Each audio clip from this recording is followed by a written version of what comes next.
Yo, what's up, guys? It's Optic Retals. Today I am back with the last recap video of the 22-23 RLCS season for me, as we did not qualify for Worlds, and I'll get into that in a moment. But this is, the end of Optic's season, the end of my first season with Optic. We signed about 10 months ago now, and we've been through quite the journey, but it's springtime. So, coming into the split, we had one of the worst splits of my pro career, 2 dead last in the regionals, and then a third fourth, which, was kind of the redeeming factor of that split. Without that result, who knows? You know what I mean? But we added Kevpert, our new analyst. Shout out Kev. He's been with us for a few months now. We have a great spring split. 3rd, 5th, 6th, 3rd. Finished 3rd in NA. And compared to, our last 2 splits being tied 7th and tied 8th, night and day difference. And that's, a big credit to Kevpert. If you know him from his old Lights Out days, his old YouTube videos, one of the smartest minds I've ever talked to in Rocket League. Very good at what he does. He's just as big to this team as I am, or AJ, or Magic Bear. Big shout out to him personally. But we made the major, so let's talk about that. We had an IP first round, which is, to be fair, one of the easier first rounds we could have had. The 2nd seed from South America. They weren't bad at all. Very, very, very good individually, especially mechanically, which is typical for a lot of the South American teams. They're always gross mechanically, and this team was no different. I played these guys. Didn't get to scrim them before we played them, but I got to play these guys in ranked the week leading up to the major, and I was like, okay, they're not going to be pushovers at all. It's dope to see. It's dope to play against people that, I've never seen any of these guys in threes until now. And it's cool how talented some players can be, without playing in the main regions, without playing good comp over and over and over again in ranked. These guys, they got to work for everything they get, and I respect it a ton. But we came in with a good game plan. We executed it decently. Our mechanics weren't amazing. First series on LAN jitters, but it's kind of how it goes. So it's nothing we were too worried about. But shout out to these NIP boys. We went in 4. This is game 4 you're watching right now. And after the game 4, we fall into Moist, who had just beaten Furia.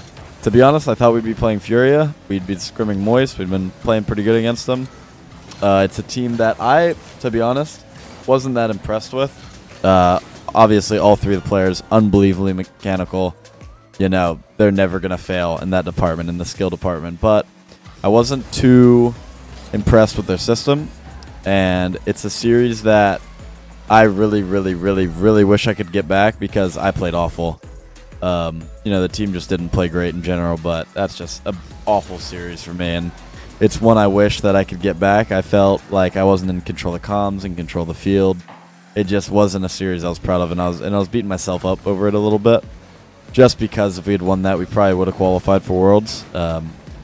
Guaranteed top 6, and would have played in front of the crowd twice at least. So I think that pressure did kind of get to us a little bit, but it is what it is. It's all in the past now. Nothing you can do to change it. But, so after the Moist loss, we fall into Team Liquid, which, isn't the easiest lower, round 2, but no complaints there. We put ourselves in that spot. We had Moist for top 6, which we should have taken advantage of. We didn't. So, we fall into Liquid. We play them on Friday. And it's, having NIP and Moist on Thursday. We felt pretty good for this Liquid match. Again, game plan for them well. We saw what they were good at, what they were bad at, and we had the style for it. And this one, to be honest, we just came out not playing how we needed to. And that's on the team. That's on all 3 of us. It's on Greg. It's on Kev. No one's perfect. No one had a great series. I will say MB had a pretty good series, and I was impressed with him. He was our best player this LAN by quite a bit. All 3 series he showed up. The first one definitely had some jitters, but we all did. And so I respect that a lot from him.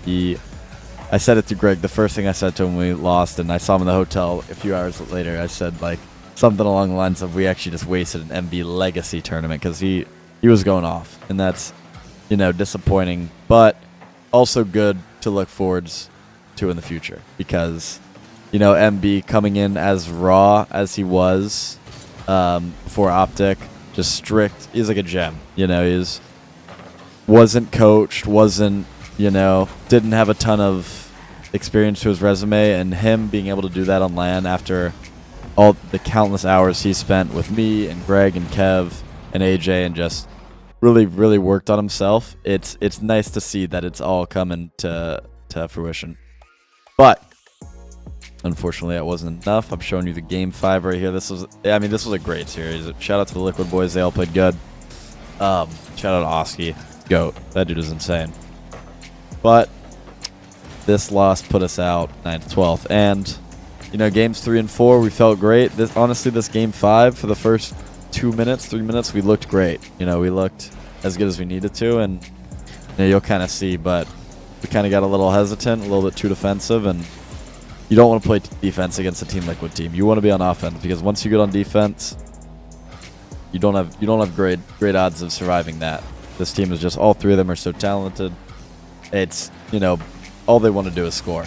Take your boost, get in your face, and score. Because as fast as they are, as mechanical as they are, it's very, very, very hard to stop. It's not, it's not like they have some crazy advanced system. They're just all, they're smart players, and they're all just probably one of the most talented teams in the world. So, you got to be on your A game against these guys. And unfortunately, even if you are playing great, which I think we were games 3, 4, and 5, you're not going to win 3 straight against a world-class team like this every time. You gotta hope that it happens, especially when we put ourselves in the hole that we did. But it's just a team like this. That's an awful shot for me.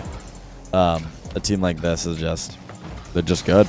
And, it's something where you see me and MB double commit there. That one was on me. Small mistakes like that. You look at them, dude, and you watch them for days and weeks and months, and you're just like, man, if I could get that one back. But I'm not going to beat myself up too much over this LAN because first one with the team and the 10 months we've been together, I think we learned a lot, and I'm excited for Saudi. We have Gamers 8 in about a month and a half. Unfortunately, missed out on Worlds, which, trust me, say what you need to in the comments, but I already know. And I promise it felt a little bit worse for me than it did for you guys. So we got, a rumored long off season. We'll see how that goes. I have no information on that, but Saudi end of August, and no events, for us that are announced until, we don't have anything announced. So after that, we'll just have to see. But I think the team's in a good spot.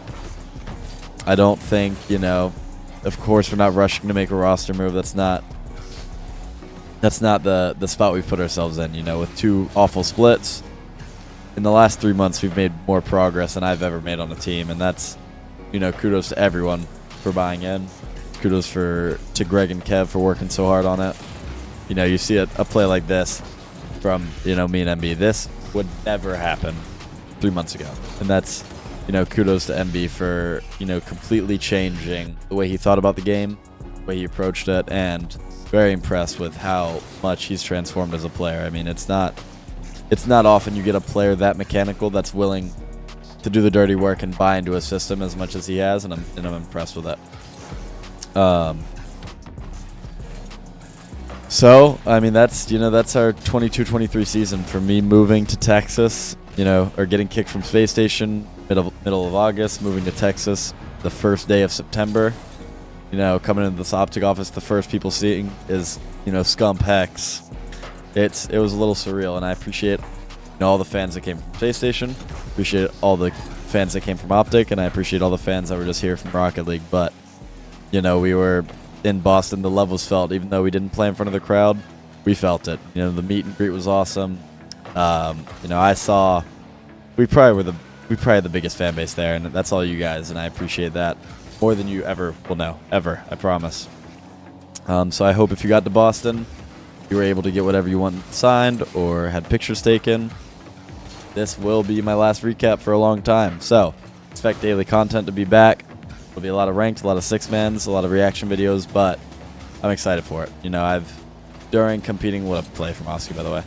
During competing, you don't really have the time. I don't really have the time that I want to be able to put into content. I feel feels lazy, it feels rushed, but now I'm excited. I'm excited for these next few months. We'll see how far we can push it. But as always, boys, this is another season in the books for me. You know, my season 7, season 8, season 9, X. That's what, 6th season, something like that. You know, I've been doing this since I was 13, 14, and you know, I'll be 21 in a few months, and I appreciate it. You know, I don't know how long this will go. I'm gonna do it until the wheels fall off, but I'll forever grateful. Seriously, I love all of you guys. Appreciate all the love, all the hate. I see it. You know, bear with me. We'll get there. But if you guys did enjoy this 22-23 season, as always, leave a like, subscribe, and comment. And I'll see you guys next time. Peace.